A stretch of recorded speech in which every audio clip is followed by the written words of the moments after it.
Magandang gabi po. Ako po si Sandro. Gusto ko lang ibahagi ang isang karanasan na hinding-hindi ko malilimutan noong bata pa ako. At kapag naaalala ko, tumatayo pa rin ang balahibo ko. Sana ay may bahagi mo ito sa iyong mga channel.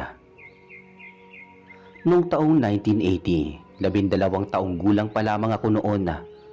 Nakatira kami sa isang liblib na baryo sa Capiz, sa boundary ng isang masukal na bundok. Ang tiyuhin ko, si Tio Biloy, ay kilalang albularyo sa aming bayan. Maraming lumalapit sa kanya para magpagamot ng mga kulam, bati o di kaya ay mga sakit na hindi mapaliwanag ng mga doktor sa syudad. Dahil bata pa ako noon at kuryoso, madalas akong sumasama kay Tio Biloy sa kanyang maliit na kubo sa paanan ng bundok. Doon siya tumatanggap ng mga pasyente. Pero may napansin akong kakaiba kay Tio Biloy. Hindi siya natatakot sa dilim at mas masigla siya kapag kabilugan ng buwan. Isang gabi habang nag-aayos kami ng mga tuyong dahon ng pandan na ginagamit niyang panggamot, biglang umihip ang napakalakas at napakalamig na hangin. Yung mga aso sa paligid nagsimulang mag-alulungan, yung mahahaba at nakakakilabot na tahol. Sandro, pumasok ka sa loob ng kwarto at wag na wag kang sisilip sa bintana kahit anong marinig mo. Mahinahong sabi ni Tio Biloy habang nakatingin sa madilim na kakahuyan. Bakit po, Tio? May darating po ba na pasyente? Hindi. Hindi pasyente ang darating. Mga kaibigan ko sila. Matagal na kaming hindi nakikita kaya bibisita sila ngayong gabi. Sagot ni Tio Biloy habang sinisindihan ng isang itim na kandila. Sumunod ako pero hindi ako nakatiis. Humiga ako sa papag pero ang pandinig ko ay nakatuon sa labas. Narinig ko ang pagtama ng pakpak sa aming bubong. Pagkatapos nun ay ang kaluskos ng mga kuko sa dingding sa kawayan. Narinig ko ang boses ng isang babae sa labas, pero ang boses niya ay parang galing sa ilalim ng lupa, paos at mababa. Biloy, nasaan na ang pangako mo? Kanina pa kami nagugutom. Minaon kayo, Sita. Alam niyo namang hindi ako basta-basta kumukuha ng hindi sa atin. May hinanda akong handog sa likod ng bahay. Sagot ni Tio Biloy. Nanigas ako sa kinatatayuan ko. Sinubukan kong sumilip sa maliit na butas ng dingding. Doon ko nakita ang dalawang tao. Isang lalaki at isang babae pero hindi sila mukhang normal. Ang kanilang mga mata ay nagniningning na parang pusa sa dilim at ang kanilang mga daliri ay mahaba at matutulis ang kuko. Ang babae na tinawag na Sita ay may mahabang buhok na tila gumagalaw ng kusa. Parang alambre pa. Sandro, sabi ko sa iyo wag kang sisilip. Biglang bulong ni Tio Biloy mula sa kabilang panig ng dingding kahit hindi niya ako nakikita. Pabilis akong bumalik sa higaan at nagkumot. Narinig ko ang malakas na huni ng tiktik sa labas. Para nagtatawanan sila. Narinig ko rin ang tunog ng tila may nilalamon silang hilaw na karne. Pati ang lagutok ng buto ay dinig ko. Ang tunog ng pagngunguya at pagbali ng mga buto ay umaalingaw-ngaw sa buong paligid ng kubo. Biloy, ang bango ng pamangkin mo. Parang sariwang-sariwa pa ang dugo. Sabi ng lalaki na ang pangalan ay Kulas. Huwag mong pagtatangka ng bata, Kulas. Alam mo ang kasunduan natin. Hanggat ako ang nanggagamot sa inyo tuwing sasapit ang kabilugan ng buwan, walang gagalaw sa pamilya ko. Mariing sagot ni Tio Biloy naman. Lumipas ang ilang araw na puro ganoong tunog ang naririnig ko. Hindi ako nakatulog.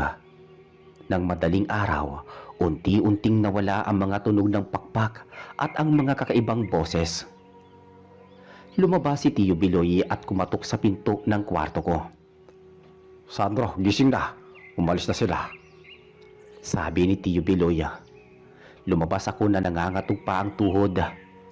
Pagtingin ko sa labas, Malinis ang paligid pero may mga bakas ng kuko sa lupa na tila ba may malaking hayop na naghukay doon.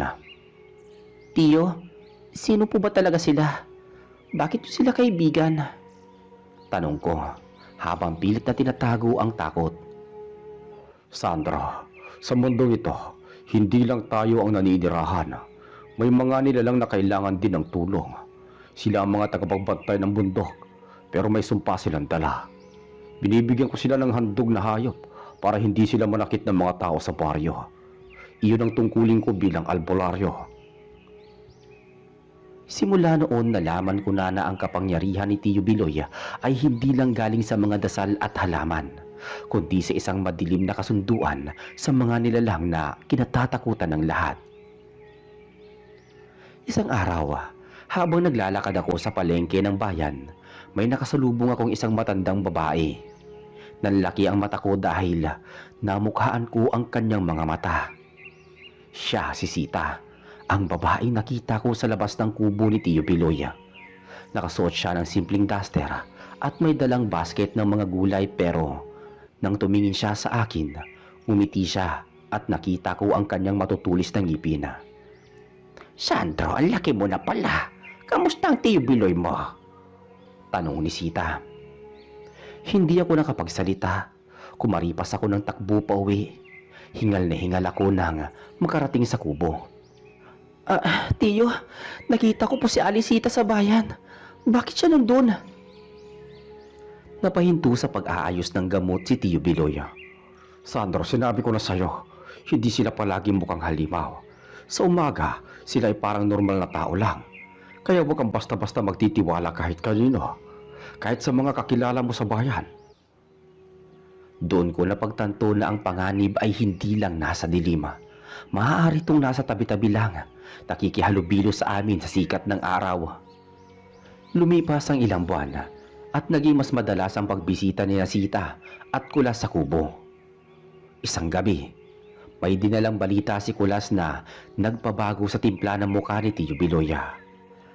Biloy, may mga dayuhang mangangaso na pumasok sa teritoryo namin. Pinatay nila ang isa naming kasamahan. Galit na galit ang mga kasama natin. Hindi na namin kayang pigilan ang gutom at paghihiganti nila. Sabi ni Kulas. Anong ibig mo sabihin, Kulas? Huwag niyo kaming idadamay dito. Sagot ni Tiyo Biloy. Hindi ko na kontrolado ang lahat, Biloy. Mag-iingat kayo dahil mamayang gabi, kahit ang mga kaibigan mo ay hindi mo na mapipigilan. Babala ni Kulas bago ito mabilis na nawala sa dilima. Hinarap ako ni Tiyo Biloy na may halong pag-aalala. Sandra, ihanda mo ang asin at bawang. Kailangan natin bakuran ng buong kubo. May masamang mangyayari ngayong gabi. Mabilis kaming kumilos si Tiyo Biloy. Kinuha ko ang sako ng asin sa kusina habang siya naman ay naglabas ng mga tuyong bawang at isang bote ng langis na may kasamang mga ugat ng kung anong halaman. Ramdam ko ang kaba sa dibdib ko. Ang katahimikan sa labas ay kakaiba. Walang kuliglig, walang hangin. Parang tumigil ang mundo. Sandra, ikot mo ang asin sa paligid ng bahay. Siguraduhin mong walang puwang. Kahit kasingit-singitan ng daliri ng kubo. Utos ni Tiyo Biloy habang seryosong-seryoso ang muka. Lumabas ako at sinunod ang sinabi niya. Habang nagbubudbud ako ng asin sa lupa, naririnig ko ang mga kaluskos sa paligid ng mga puno ng saging. Alam ko na may mga matang nakatingin sa akin mula sa dilim. Hindi lang sila 2 o 3, marami sila. Pagpasok ko sa loob, nilak ni Tiyo Biloy ang pinto at bintana. Nilagyan niya ng krus na gawa sa bawang ang bawat pasukan. Tiyo, bakit po nila tayo gagawa ng masama? Akala ko ba kaibigan mo sila?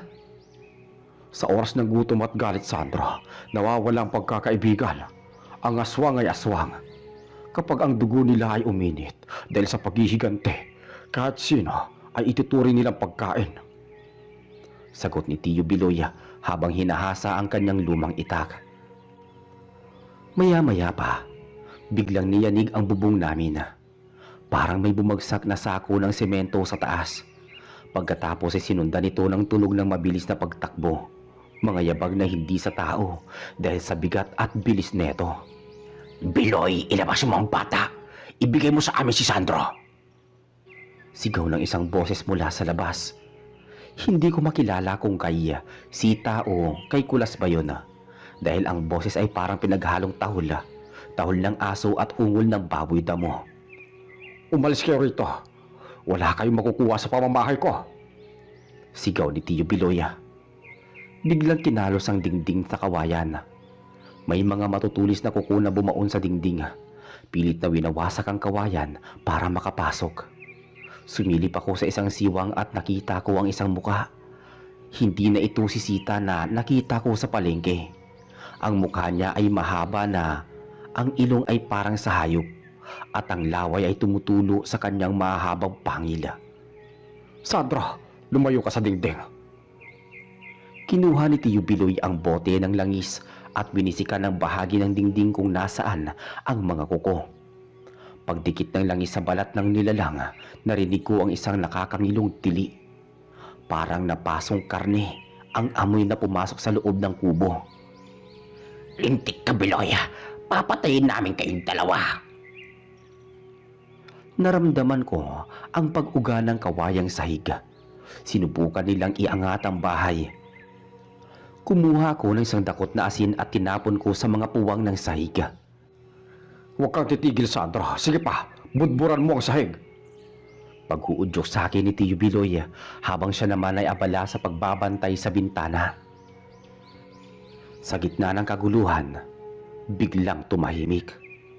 Ang katahimikan ay mas nakakatakot kaysa sa ingay. Nagkatinginan kami ni Tio Biloy. Alam naming hindi pa sila umaalis. Maya-maya, may narinig kaming boses ng bata sa labas. "Tio Biloy, Sandro, tulungan niyo ako. Ang sakit ng paa ko." Nanlaki ang mata ko. Boses iyon ni Lito, ang kalaro ko sa ibaba ng bundok. Tio, si Lito yun, nandun siya sa labas," sabi ko. Mabilis akong sinunggaba ni Tio Biloy sa balikat at tinulak palayo sa pinto. Huwag, Sandro. Hindi si Lito yan. Ginagaya lang nila ang boses niya para buksan mo ang pinto. "Pero Tio, paano ko siya ngayon?" Makinig ka sa akin. Ang aswang ay magaling manlinlang. Alam nila kung sino ang mahalaga sa iyo. Pinakinggan namin mabuti ang boses. Habang tumatagal, ang boses ni Lito ay unti-unting nagbabago. Naging garalgal hanggang sa maging isang nakakatakot na tawa. "Matalino kang matanda, pero hindi kayo lagi makakapagtago sa loob," sabi ng boses sa labas. Biglang may malakas na kalabog sa pintuan. Mukhang gagamit na sila ng pwersa. Ang pintuang gawa sa matigas na kahoy ay nagsimulang maglamat. Si Tio Biloy ay tumayo sa tapat ng pinto, hawak ang kanyang itak na may mga nakaukit na orasyon at ang kabilang kamay ay may hawak na krus. Sandro, kumuha ka ng posporo at gasera. Kapag nakapasok sila, sunugin mo ang mga bawang na ito at itapon sa kanila. Huwag ka matakot. Nandito ako. Sabi ni Tio Biloy.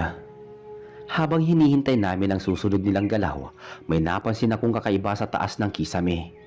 May isang mahaba at manipis na bagay na dahan-dahang bumababa mula sa bubong. Mukha itong sinulid pero kulay itim at may maliliit na buhok. "Tio, tignan niyo sa taas!" Napatingin si Tio Biloy. Dila yan ng manananggal. Sandro, ang itak. Iabot mo. Bago ko pa maabot, ang dila ay mabilis na bumaba at pilit na inaabot ang leeg ko. Napasigaw ako sa takot habang umiiwas. Kinuha ni Tio Biloy ang bote ng suka na may sili at binuhos ito sa dila. Isang matinding hiyaw ang narinig namin mula sa itaas ng bubong. Ang dila ay mabilis na umurong at narinig namin ang pagpag ng malaking pakpak palayo sa aming kubo. Umalis na ba sila, Tio?" Tanong ko. Pansamantala lang yan. Naghahanap lang sila ng ibang paraan. Sandra, kailangan nating gawin ang ritual ng pagpapalayas bago sumikat ang araw. Lumabas si Tio Biloy sa gitna ng silid at nagsimulang bumigkas ng mga salitang hindi ko maintindihan.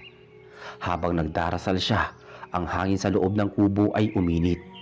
Ang mga anino sa labas ay tila nagkakagulo. Biglang may pumasok na malaking itim na aso sa may bintana. Sa pilitan nitong sinira ang rehas na kawayan. Ang aso ay kasing laki ng baka at ang mga mata ay pulang-pula. Ito si Kulas sa kanyang anyong hayop. Sandro, ang asin ngayon na! Sigaw ni Tio Biloy.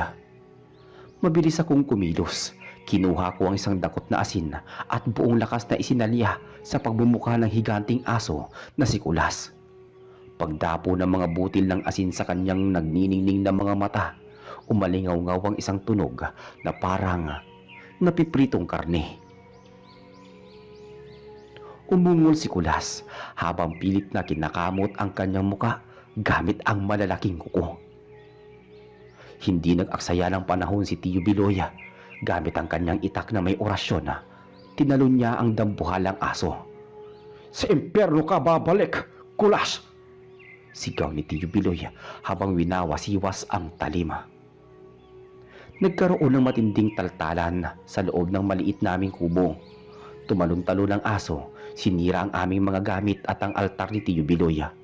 Ako naman ay mabilis na gumapang sa ilalim ng lamesang nara para hindi maipit sa bakbakan. Mula rito, nakita ko kung papaano magpalit-anyo ang aso. Unti-unting humaba ang mga binti nito at tuminayo na parang tao. Pero ang balahibo ay nananatiling makapal at itim. Biloy, hindi mo kami kaya. Gutom na ang buong kawana. Bulyaw ni Kulas na ngayon ay kalahating tao at kalahating hayop na ang itsura. Hanggat ako ang albularyo sa lugar na ito, walang sino mang halimaw ang maghahari. Sagot ni Tio Biloy habang mabilis na iniilagan ang mga kuko ni Kulas. Habang abala sila, napansin ko ang bintana. May isa pang anino ang sumilip. Si Sita. Pero hindi siya pumasok. Sa halip ay may dala siyang isang maliit na palayok. Alam ko ang palayok na iyon. Doon nilalagay ni Tio Biloy ang mga hampas lupa o mga masasamang espiritu na nahuhuli niya. Ninakaw iyon ni Sita sa silong. Tiyo, ang palayok! Nakay Sita ang palayok, Tiyo! Sigaw ko. Napalingon si Tio Biloy. Doon siya nagkamali. Dahil sa paglingon niya, mabilis siyang sinunggaba ni Kulas sa balikat at tinulak sa dingding. Napadaing si Tio Biloy habang bumabaon ng kuko ng aswang sa kanyang balat. Tiyo! Sigaw ko. Wala na akong ibang naisip. Kinuha ko ang gasera na malapit sa akin at binasag ito sa likod ni Kulas. Agad na lumiyab ang apoy sa makapal na balahibo ng halimaw. Humiyaw si Kulas habang nagpapagulong-gulong sa sahig para apulahin ang apoy. Dahil sa pagkakataong iyon, nakatayo si Tio Biloy. Kahit tuguan ang balikat, kinuha niya ang bote ng langis at binuhusan ng pintuan. Sandra, kunin mo ang krus sa altar. Ngayon na! Utos ni Tio Biloy. Agad akong lumabas sa ilalim ng lamesa at kinuha ang lumang krus na gawa sa kahoy ng santol. Ibinigay ko to kay Tio. Itinapat niya ang krus sa direksyon ni Sita na nasa labas pa rin at akmang bubuksan ng palayok. Sa ngalan ng naglalang, bumalik kayo sa pinanggalingan ninyo!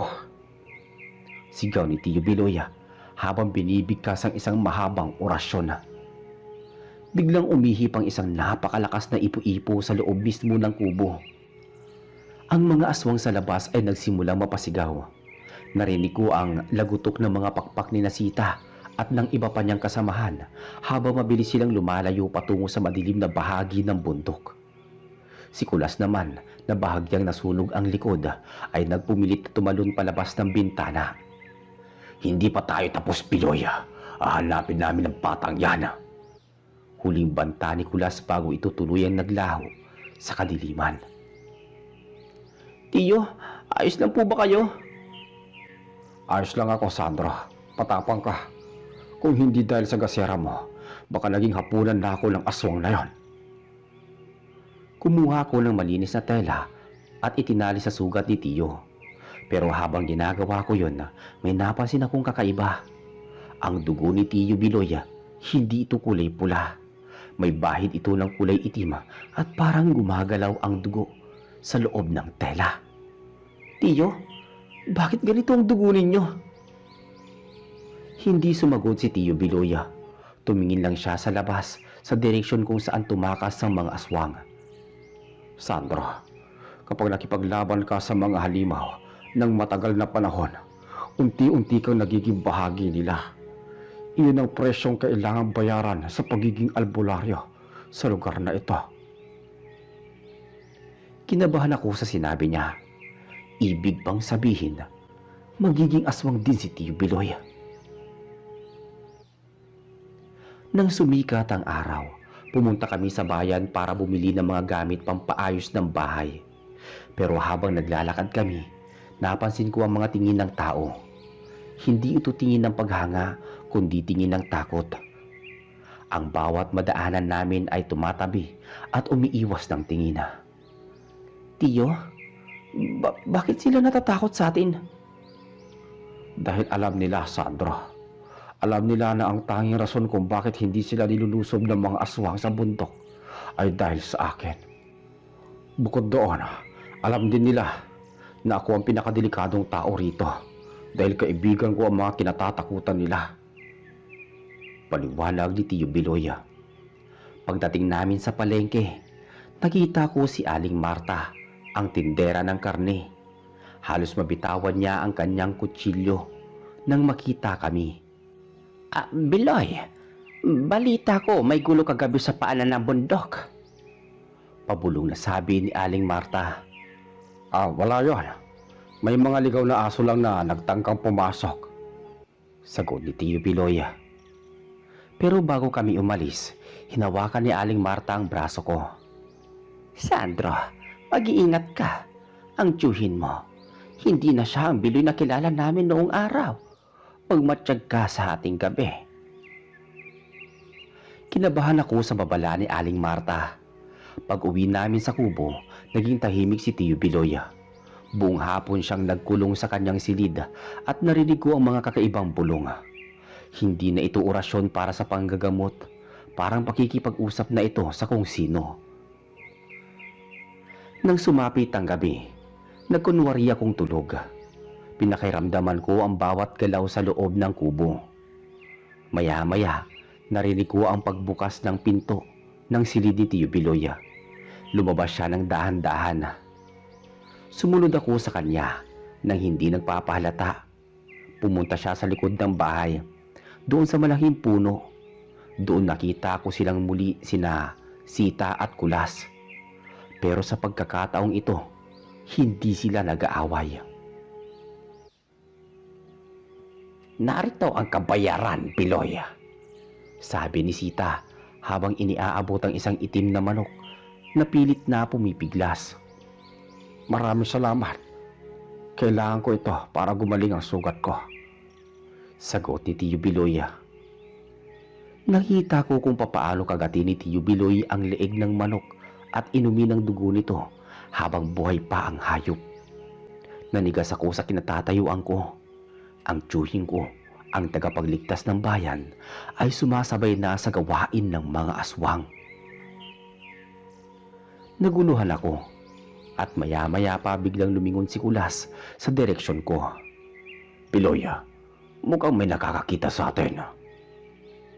Nanigas ang buo kong katawan. Parang tumigil ang pagdaloy ng dugo ko nang marinig ko ang sinabi ni Kulas. Mabilis akong umatras pero sa pagkamalas-malasan ay natapakan ko ang isang tuyong sanga ng kawayan. Ang tunog na iyon ay parang pagsabog sa gitna ng katahimikan ng gabi. Bago pa ako makatakbo, naramdaman ko na lang ang isang malamig at mabigat na kamay sa aking balikat. Paglingon ko, si Tiyo Biloy na ang nasa harapan ko. Ang kanyang bibig ay punong-puno pa ng sariwang dugo ng manok at ang kanyang mga mata ay tila hindi na sa tao. Masyadong dilat at nagniningning. Sandra, bakit ka lumabas? Tanong ni Tiyo Biloy. Tiyo, ano pong ginagawa ninyo? Bakit kayo kasama nila? Lumapit sina Sita at Kulas. Sa pagkakataong to, hindi sila galit. Nakangiti sila sa akin. Isang ngiting puno-puno ng panunukso. Sabi ko sa'yo, Piloy, hindi mo may tatago sa bata ang katotohanan. Sabi ni Sita habang pinupunasan ng kanyang bibig. Sandro, ang tiyuhin mo ang pinakamalakas sa amin. Siya ang aming pinuno. Hindi ako makapaniwala. Ang taong inaasahan kong tagapagtanggol laban sa mga aswang ay siya palang hari ng mga ito sa aming lugar. Napaupo ako sa lupa habang umiiyak sa takot at pagkalito. Makinig ka, Sandro. Kailangan kong gawin ito. Noong unang panahon, nang mamatay ang mga magulang mo, wala akong magawa. Humingi ako ng tulong sa kanila para mabuhay ka at para magkaroon ako ng lakas na protektahan ang baring to. Pero may kapalit ang bawat hiling. Ang kapalit ay ang pagiging isa niya sa amin. Pero huwag kang mag-alala, bata. Hindi namin kinakain ang mga taga rito. Ang kinakain namin ay mga masasamang tao na dumadayo rito. Mga magnanakaw, mga mamamatay tao. Kami ang hustisya sa dilim. Sabi ni Kulas. Pero tiyo, mali ito. Ang panggagamot mo, panlilin lang ba yun? Tanong ko. Hindi, Sandro. Tunay ang panggagamot ko. Pero ang lakas na ginagamit ko ay galing sa kanila. Yan ang balanse ng buhay dito sa bundok. Kailangan ng dilim para pahalagahan ang liwanag. Paliwanag ni Tiyo Biloy. Tumayo si Tiyo Biloy at hinarap ang dalawa. Umalis na kayo. Tapos na ang handog ngayong gabi. Huwag kayong magpapakita sa bata hanggat hindi ko sinasabi. At sa isang iglap, parang mga aninong mabilis na gumapang pataas sa mga puno sina Sita at Kulas hanggang sa mawala sila sa kadiliman. Naiwan kami mag-isa ni Tiyo Biloy sa ilalim ng puno. Halina sa loob, Sandro. Malamig na ang hamog. Yaya ni Tiyo Biloy. Pagkabalik namin sa loob ng kubo, hindi ako makatulog. Pinapanood ko si Tiyo Biloy habang naglilinis siya ng kanyang muka sa harap ng salamin. Nakita ko sa refleksyon ng salamin na hindi na krus ang nakasabit sa kanyang leeg, kundi isang tuso ng baboy ramo na nakabalot sa itim na tela. Kinabukasan, may dumating na isang pamilya mula sa kabilang bayan. Dala-dala nila ang kanilang anak na tila nanunuyo ang balat at ayaw kumain. Sabi nila, nabati raw ng kung anong nilalang sa gubat. Mang Biloy, tulungan niyo po ang anak namin. Kayo lang ang pag-aasa namin. Pagmamakaawa ng ina ng bata. Sandro, ihanda mo ang langis at ang itim na tela. Nag-alangan ako pero sumunod pa rin ako. Habang ginagamot ni Tiyo Biloy ang bata, napansin ko ang paraan ng kanyang pagbulong. Hindi ito dasal na naririnig ko sa simbahan. Ang mga salita ay tunog hayop, garalgal at tila nakikipag-usap sa hangin. Maya-maya, ang bata ay nagsimulang magsuka ng maitim na likido. Pagkatapos nun ay bumalik na ang kulay sa kanyang muka at nakatulog ng mahimbing. Maraming salamat, Mang Biloy. Hulog kayo ng langit. Pasasalamat ng ama ng bata habang nag-aabot ng pera at isang supot ng bigas.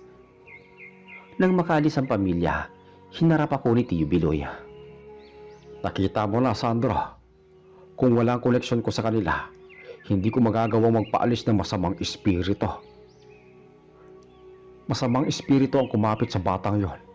Ginamit ko ang dilim para itaboy ang kapwa dilim. Pero hanggang kailan po ito, Tiyo? Hanggat may nangangailangan, Sandro. At balang araw kapag wala na ako, ikaw ang magpapatuloy dito. Ang dugo ko ay nasa iyo na rin. Pakahulugang sabi ni Tiyo Biloy. Kinilabutan ako sa sinabi niya. Ayaw kong maging katulad niya. Ayoko maging kaibigan ng mga aswang. Pero habang lumilipas ang mga araw, napapansin ko ang pagbabago sa aking sarili. Naging mas matalas ang pandinig ko sa gabi. Naaamoy ko ang ulam ng mga kapitbahay kahit malayo sila. At higit sa lahat, hindi na ako natatakot sa kadiliman. Isang hapon habang kumukuha ako ng tubig sa sapa, nakita ko si Kulas na nakaupo sa isang bato. Mukha siyang normal na tao, isang magsasakang nakasuot ng kupas na kamiseta. O Sandro, malapit ng iyong karawan ha. 13 ka na sa susunod na buwan. Iyon ang oras ng iyong pagpili. Sabi ni Kulas. Anong pagpili? Kung tatanggapin mo ang pamana ni Biloy o tatakas ka. Pero babalaan kita. Ang mga tumatakas sa amin ay hindi nagtatagal sa mundong ito. Masarap ang lasa ng takot, Sandro. Huwag mong hayaang maging pagkain ka namin. Nakangising banta ni Kulas. Tumakbo ako pabalik sa kubo at hinarap si Tiyo Biloy. Tiyo, kailangan natin umalis dito. Sinasabi ni Kulas na kailangan kong pumili. Ayoko maging aswang. Alam ko, Sandro. Kanino ko pa nararamdaman na nagtitipon sila sa paligid. Hindi sila makapaghintay na makuha ka dahil ang dugo ng isang bagong tagapagmana ay mas malakas kaysa sa akin. Anong gagawin natin, Tiyo? Lalaban tayo, pero hindi bilang albularyo at pamangkin. Lalaban tayo bilang mga tao. Noong gabing yon, hindi naghanda ng asin o bawang si Tiyo Biloy. Sa halip kinuha niya ang lahat ng kanyang mga anting-anting, ang mga langis at ang mga itim na tela at inipon ito sa gitna ng silid. Susunugin natin ang lahat ng ito, Sandro. Puputulin natin ang kasunduan. Pero tandaan mo, kapag ginawa natin ito, hindi na tayo protektado. Susugurin nila tayo ng walang awa. Sabi ni Tiyo Biloy. Sinisindihan ni Tiyo Biloy ang tumpok ng mga gamit. Ang usok na lumalabas ay kulay lila at may mabahong amoy na nabubulok na karne. Kasabay ng pagliyab ng apoy, narinig namin ang mga galit na hiyaw sa paligid ng bundok. Ang mga puno ay tila yumuyuko sa lakas ng hangin. Sina Sita, Kulas at marami pang iba ay mabilis na lumitaw sa paligid ng kubo. Ang kanilang mga anyo ay mas nakakatakot kaysa sa dati. Mga balat na parang sunog, mga matang parang uling na nagbabaga, at ang mga kuko na kasing haba ng mga kutsilyo. Traidor ka, Biloy! Sinira mo ang usapan! Sigaw ni Sita. Hindi ko hayaan na maging katulad ko ang pamangkin ko. Tapos ng paghahari ninyo sa buhay namin. Nagsimulang sumalakay ang mga aswang. Sabay-sabay silang tumalon sa bubong at dingding. Ang kubo ay nagsimulang gumuho. Hawak ni Tiyo Biloy ang kanyang itak pero sa pagkakataong to, wala na itong orasyon. Ito ay simpleng bakal na lamang. Sandro, tumakbo ka na patungo sa simbahan sa bayan. Huwag kang lilingon. Sigaw ni Tiyo Biloy habang sinasangga ang pagsunggab ni Kulas. Hindi ko po kayo iiwan, Tiyo. Takbo na! Utos ni Tiyo Biloy bago siya tuluyang natakpan ng kawan ng mga aswang. Wala na akong nagawa kundi sumunod. Tumakbo ako palabas ng gumuguhong kubo habang naririnig ko ang huling sigaw ni Tiyo Biloy. Hindi ko alam kung daing iyon ng sakit o huling paghamon sa mga dati niyang kaibigan. Ang tanging nasa isip ko lang ay ang makarating sa kabayanan. Doon sa lugar na may simentadong kalsada at mga ilaw na hindi kayang abutin ng kadiliman ng bundok. Habang tumatakbo ako sa madilim na pilapil, naramdaman ko ang kalabog ng lupa sa aking likuran. Hindi sila naglalakad. Tumatalon sila sa mga puno ng nyog. Ang tunog ng mga pakpak ni Sita ay parang mga paypay na malaki na humahampas sa hangin. Malapit na malapit sa aking ulo. Sandro, hindi ka makakatakas. Sa amin ang dugo mo. Napadapa ako sa putikan. Paglingon ko, si Kulas ay nasa likuran ko na. 4 na talampakan lang ang layo. Ang anyo niya ay parang taong aso na nakatayo.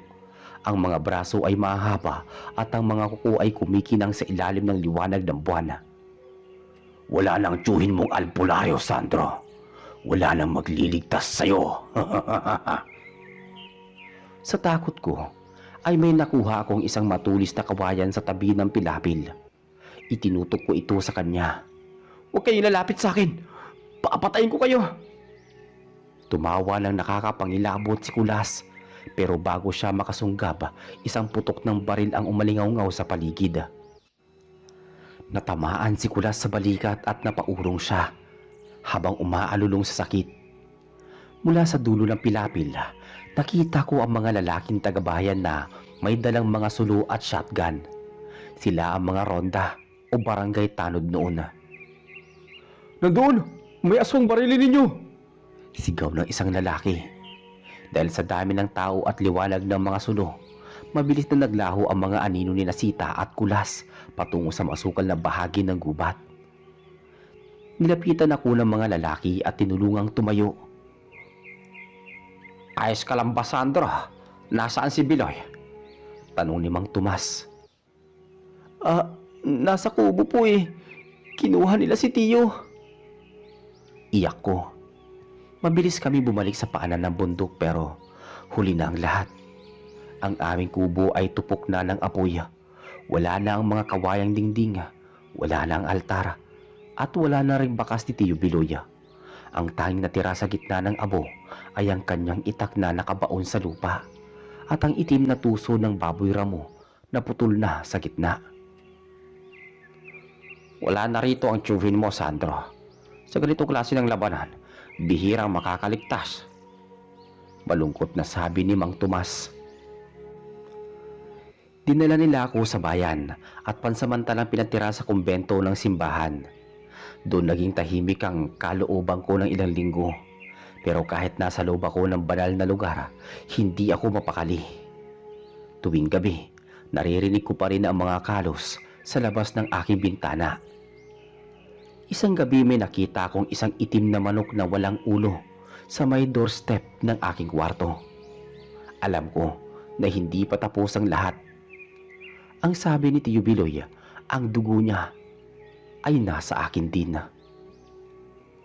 Isang gabi habang naglalakad ako sa pasilyo ng simbahan, nakita ko ang refleksyon ko sa isang lumang salamin. Nanlaki ang mata ko dahil sa isang sandali, ang mga mata ko ay naging kulay dilaw at nagniningning katulad ng kay Tiyo Biloy. Katulad ng kinasita at Kulas. Naisip ko, baka nga tama si Tiyo. Baka hindi pwedeng takasan ng tadhana sa lugar na ito.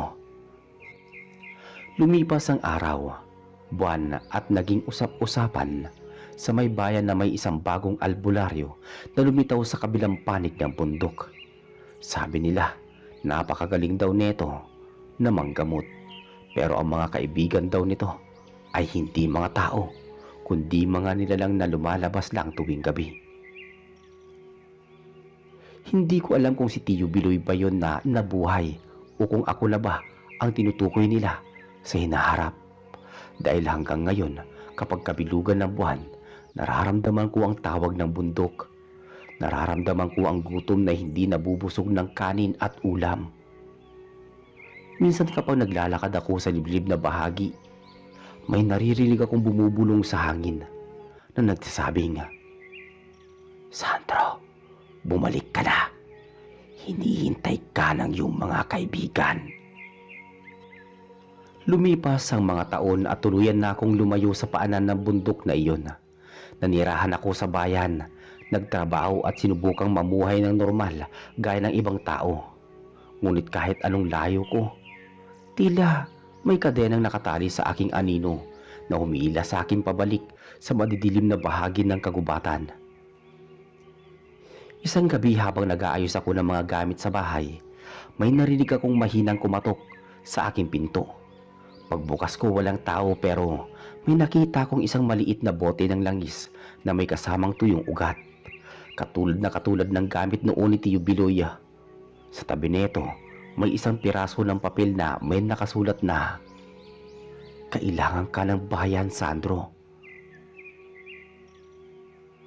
Hindi ko alam kung sino ang nag-iwan noon, pero kinabukasan ay nalaman ko na may kumakalat na sakit sa karatig baryo. Ang mga bata ay hindi makakain at ang kanilang mga balat ay nagiging kulay ube. Walang gamot na nagpapagaling sa kanila kahit ang mga doktor na mula sa syudad ay sumuko na. Naalala ko ang sinabi ni Tio Biloy bago siya mawala, na ang kapangyarihan ay hindi lang basta sumpa, kundi isang tungkulin. Kinuha ko ang bote noon ng langis at ang itak na itinago ko sa ilalim ng aking kama. Ang itak ni Tio na nakuha ko sa abo ng nasunog naming kubo. Pagdating ko sa baryong apektado, ang hangin ay mabigat at amoy lansa. Nararamdaman ko ang presensya nila. Alam ko, nakamasid sila sa akin mula sa mga puno ng kawayan. "Oh, Sandro, nagbalik ka."